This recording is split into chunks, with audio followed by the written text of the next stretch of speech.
আমি আপনাদের প্রথম দিন বলেছি না, রিপোর্টে কি থাকছে বা রিপোর্টে আমরা কিভাবে কি পেলাম এইটা বলার সময় এখনো আসে নাই।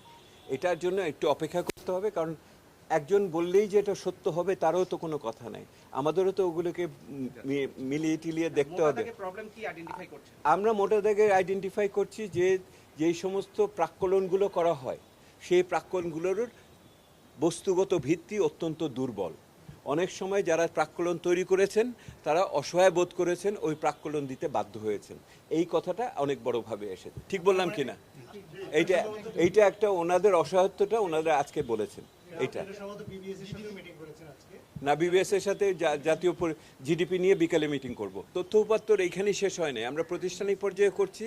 বিকালবেলা আমরা মূলত দুটো তথ্য উপাত্ত নিয়ে আলোচনা করব। একটা হলো জাতীয় আয়ের প্রবৃদ্ধি হিসাব কিভাবে হয়েছিল, আর দ্বিতীয় হলো মূল্যস্ফীতির হিসাব কিভাবে হয়।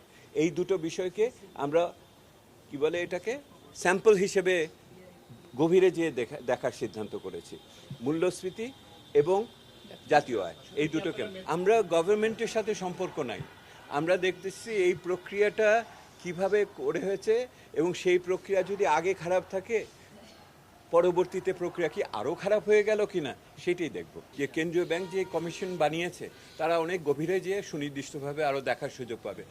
কেন্দ্রীয় ব্যাংক টাস্কফোর্স তৈরি করেছে, অর্থাৎ তারা সুনির্দিষ্টভাবে পদ্ধতি বা প্রক্রিয়া বা পদক্ষেপ মানে বলবে, মন্তব্য দিবে। আমরা দেখছি এখানে কি ঘটনাটার মাত্রাটা কি, সমস্যাটার মাত্রাটা কি, তার চরিত্রটা কি এইখানে। আমরা সংস্কার কর্মসূচি দিচ্ছি না, আমরা তো এই মুহূর্তে স্বচ্ছতার করছি যে ঘটনাটা কি, কোথায় দাঁড়িয়ে আছে, গ্রাউন্ড জিরো বের করতেছি আমরা। গ্রাউন্ড জিরো থেকে ইমারত তৈরি করা যাবে, সেই ইমারতটা তৈরি হবে কিনা সেটা বোঝার জন্য আমরা দেখছি।